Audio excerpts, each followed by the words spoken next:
Hello bachcho, let's read the question. An intense stream of water of cross-sectional area A strikes a wall at an angle theta with the normal to the wall and returns back elastically. If the density of water is rho and its velocity is v, then the force exerted on the wall will be. So बच्चों हमें diagram में दिखाया हुआ है water की एक intense stream है, वो कुछ इस तरह से आती है सच दैट ये है हमारे पास में वॉल और वॉल पर जो नॉर्मल है दैट इज परपेंडिकुलर लाइन है उसके साथ ये एंगल बनाती है थीटा। तो इस स्ट्रीम को हम मान लेते हैं इंसिडेंट स्ट्रीम और फिर वॉल से टकराने के बाद में इस स्ट्रीम को हम मान लेते हैं रिफ्लेक्टेड स्ट्रीम। सो बच्चों यहाँ पर returns back elastically, so same angle form हो जाएगा यहाँ पर थीटा। अब यहाँ पर हम फाइंड कर लेंगे सबसे पहले कि the linear momentum of the water incident on the wall पर सेकेंड, तो इसको हम मान लेंगे P1। सो ये हो जाएगा हमारे पास में mass multiplied by velocity divided by time.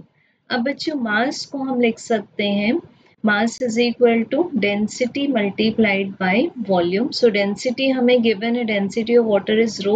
So this will be rho multiplied by volume को लिख सकते हैं हम area multiplied by the length multiplied by velocity divided by time. अब यहाँ से लेंथ डिवाइडेड बाय टाइम भी हो जाएगा वेलोसिटी। सो हमारे पास में जो इनिशियल मोमेंटम आएगा जिसको हम बोल रहे हैं इंसिडेंट वाटर स्ट्रीम का मोमेंटम पर second, that will be a V square rho. इसको मान लेते हैं इक्वेशन नंबर 1। अब बच्चों अगर इस मोमेंटम को हम इस तरह से एक्सटेंड कर दें तो ये आ जाएगा हमारे पास में P1 वेक्टर। अब इसके अगर हम दो कंपोनेंट्स बना लें तो ये जो एंगल होगा ये भी हमारे पास में कितना होगा theta, because vertically opposite angles हैं। So this is P1 cos theta और ये कंपोनेंट हो जाएगा जो वर्टिकली डाउनवर्ड है P1 sin थीटा।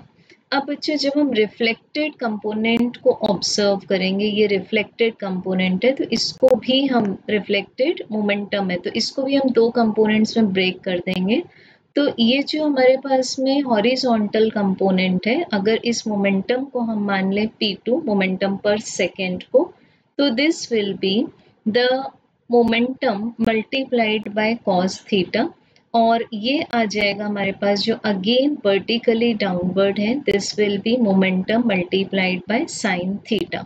तो जब हम चेक करते हैं कि नेगेटिव y डायरेक्शन में जो चेंज इन मोमेंटम है उसकी वैल्यू है 0 और x डायरेक्शन में जो चेंज इन मोमेंटम है that is P1 cos theta minus of minus P1 cos theta. अब बच्चों यहाँ बताया हुआ इलास्टिकली वो रिटर्न हो जाती है, इट मीन्स हम P2 को क्या मान चुके हैं P1 मान चुके हैं। सो इट मीन्स ये आ जाएगा हमारे पास 2P1 cos थीटा।